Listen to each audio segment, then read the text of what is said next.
இந்த ரயபி 18 volt lithium machine சென்னையிலேருந்து அனுப்பியிருந்தாங்க. ஃபாரின்லேருந்து வாங்கியிருப்பாங்க போல். 120 வோல்ட் மாடல் சார்ஜரோட வருது.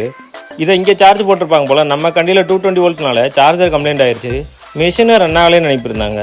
ஃபஸ்ட்டு பேட்டரியை பிரித்து பார்த்தப்ப இந்த டைப் பிஎம்எஸ் வச்சு நம்மளால் சார்ஜ் பண்ண முடியாது. இப்போ பிஎம்எஸை பிரிச்சுட்டு நம்ம ரெகுலராக யூஸ் பண்ணுற 5S பிஎம்எஸ் அசம்பிள் பண்ணிட்டேன். இப்போ ப்ராப்ளம் என்னென்னா சார்ஜிங்க்கு 21 வோல்ட் எஸ்எம்பிஎஸ் வேணும். ஆனால் மார்க்கெட்டில் 21 வோல்ட் எஸ்எம்பிஎஸ் இல்லை, இருந்தாலும் குவாலிட்டியாக இல்லை.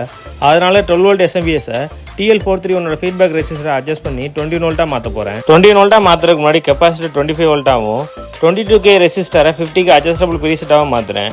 நான் நினச்சேன் 12 வோல்ட்லேருந்து 21 வோல்ட்டாக டேரெக்டாக கன்வெர்ட் பண்ணிடலான்னு. ஆனால் 15 வோல்ட்டுக்கு மேலே ஸ்விட்ச் ஆகலை. ஸோ இப்போ என்ன பண்ண போகிறேன்னா இதையே 9 வோல்ட்டாக கன்வெர்ட் பண்ணியிருக்கேன்.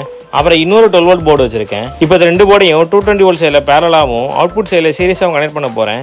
அப்போ தான் 12 வோல்ட் ப்ளஸ் 9 வோல்ட் சேர்த்து 20 வோல்ட் வரும். சார்ஜிங் வோல்டேஜ் பார்க்க சார்ஜரில் மினி வோல்ட் மீட்டர் மாட்டியிருக்கேன். வயரிங் கனெக்ஷன் எல்லாம் முடிச்சுட்டு சார்ஜரை க்ளோஸ் பண்ணிட்டேன். சார்ஜர் ஆன் பண்ணதும் 20 வோல்ட் காட்டுது. சார்ஜ் போகிறப்ப பேட்டரி வோல்டேஜ் 16 காட்டி அப்புறம் கொஞ்சம் கொஞ்சமாக சார்ஜ் ஆகுது.